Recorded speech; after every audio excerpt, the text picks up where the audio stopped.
Hi everyone, I'm Marla Miller from marlamiller.com presenting our 97th Quick Query Critique. This one is a novel, and I'm going to get right to it. For those of you who have my newsletter, you know that I've got a book coming out next week, so I'm pretty excited about that. And I'll tell you more when we officially launch on Monday. And then the other thing is that our webinar, our first WebWise Writer webinar happens on February 29th at 4:30 Pacific Standard Time.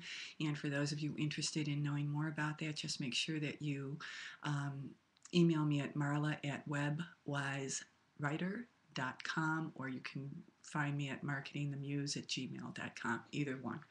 Okay, let's get to this query letter. Dear blank, Rudolf Meyer is an intolerant bastard. His adherence to Nazi ideology is as visible as his swastika tattoo.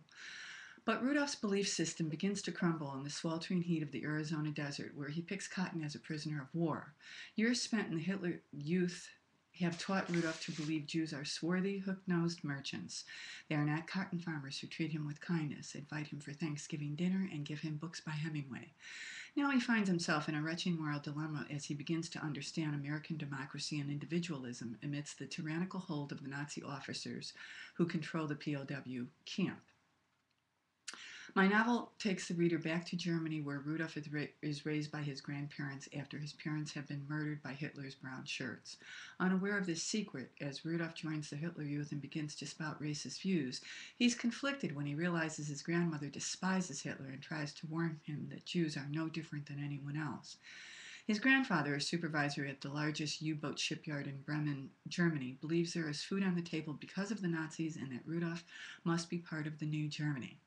As Rudolf grows into a man and becomes a member of the feared U-boat arm of the German Navy, his racist views travel with him aboard the U-boat and to America as a captured POW. That viewpoint begins to change as he becomes friends with the Jewish family. It is then that he comes face to face with the repercussions of his intolerance, when his German officers threaten his life and the lives of his grandparents in Germany because of that friendship. As America seeks solace in new anti-immigration policies and hate crimes escalate, like the shooting of the congresswoman in Arizona, I was inspired to write my YA novel, The Swastika Tattoo, a story about intolerance passed like a virus from generation to generation.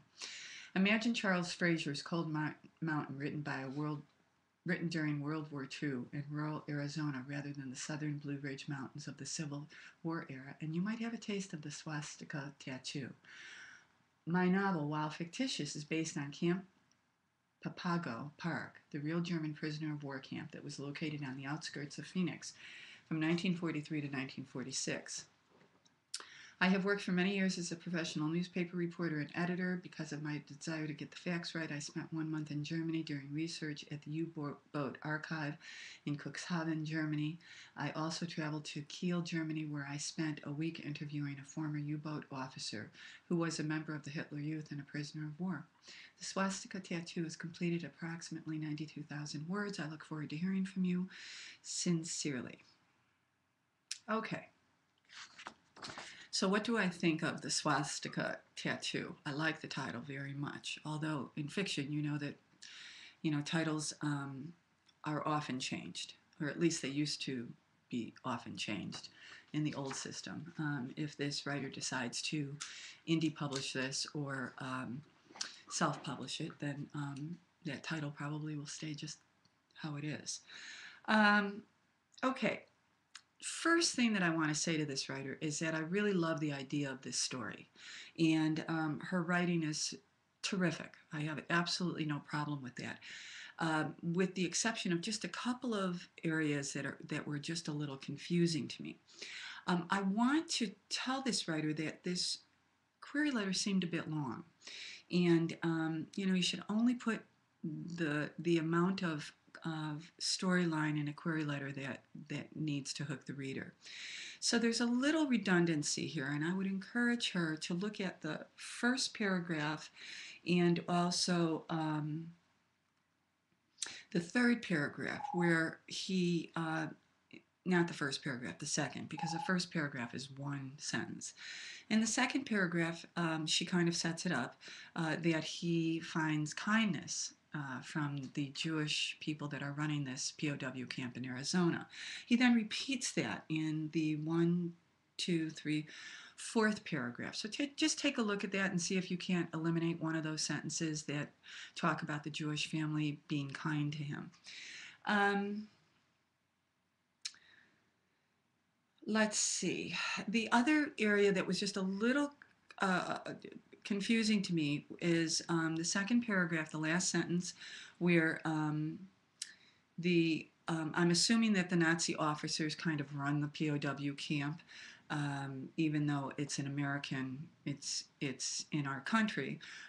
So he's getting a lot of flack for, I'm assuming, while he's a prisoner in this camp, that there are officers above him, and he's getting flack for appreciating that the people who are running the camp are very nice people and they're Jewish.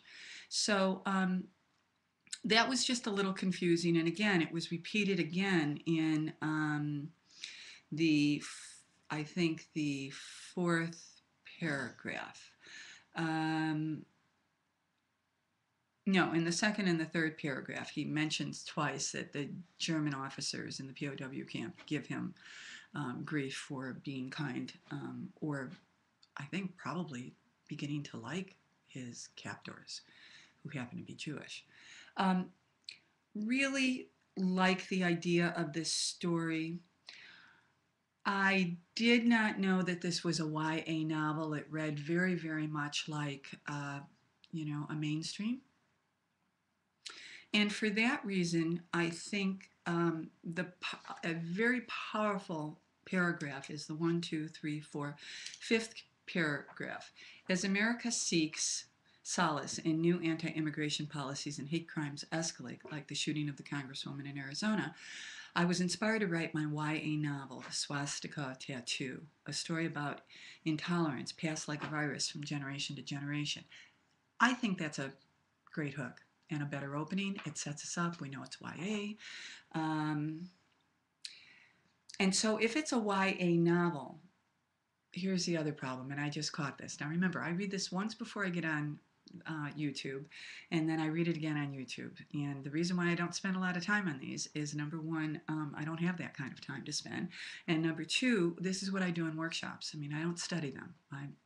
As I hear it. So I did not... really, the impact of it being a YA novel didn't hit me until just now. And if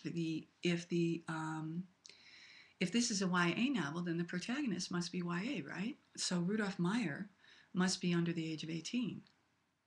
Yes, if it's a YA novel.